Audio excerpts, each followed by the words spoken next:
Can you say anything about how the problem of evil might have constellated itself? I guess we're circling around that a little bit in personal experience in the Jungian community as the years went on.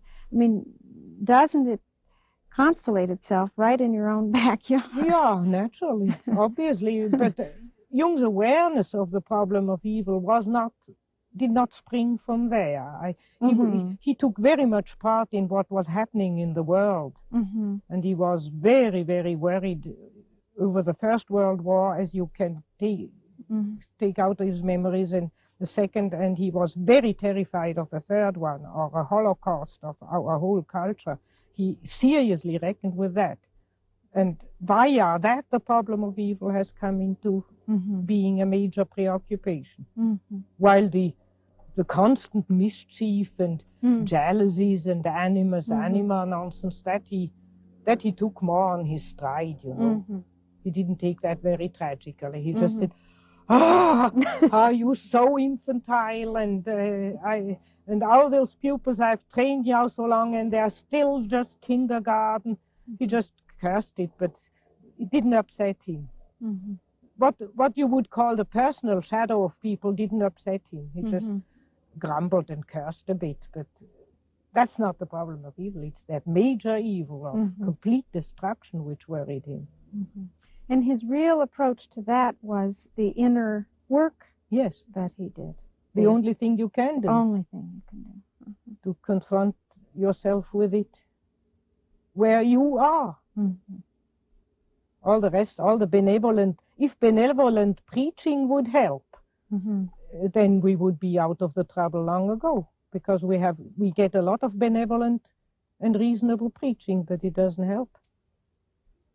So the only place where you can really put the hand on it and deal with it body to body, the problem of evil, is in yourself.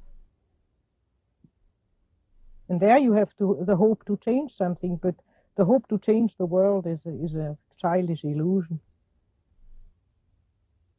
Go and tell Khomeini that he is possessed. He will cut your head off for it as thanks.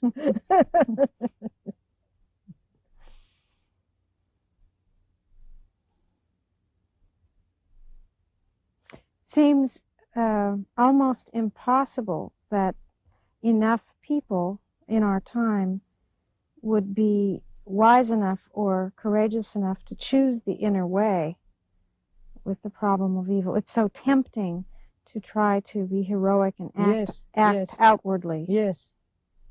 For example, all over the world, the nuclear weapons and the nuclear power that's developing. It makes me want to jump up and run out and spend all my time and money to try to stop that.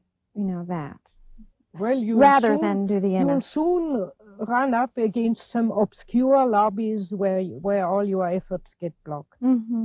I think one should say it aloud.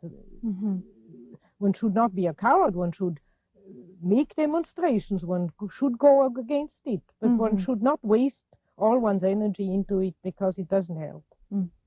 One should say one's opinion, and that's all. And for the rest, fight inwardly. Because you see, finally, it's not we who will decide that question. It is the collective unconscious which will decide, or in religious language, God. And if you work on your own problem, then you might get into analysis a politician who has influence. And then you have done more than if you had gone in the street with a transparent every day. And that you get an influential politician into your analysis, or suddenly interested in Jungian psychology, you can't make. No. You can only work on yourself, and that is the unconscious. And therefore, I say, if God wants to save the world, He will call up certain people to know certain things. We can't do it. It happens always as a miracle, unexpectedly. But you can go to meet that miracle by working on yourself. And one thing is sure, a great change of our psychological attitude is imminent. That is certain. Why? Because we need more. We need more psychology. We need more understanding of human nature, because the only real danger that exists is man himself. He is the great danger. And we are pitifully unaware of it. We know nothing of man. Far too little. His psyche should be studied, because we are the origin of all coming evil.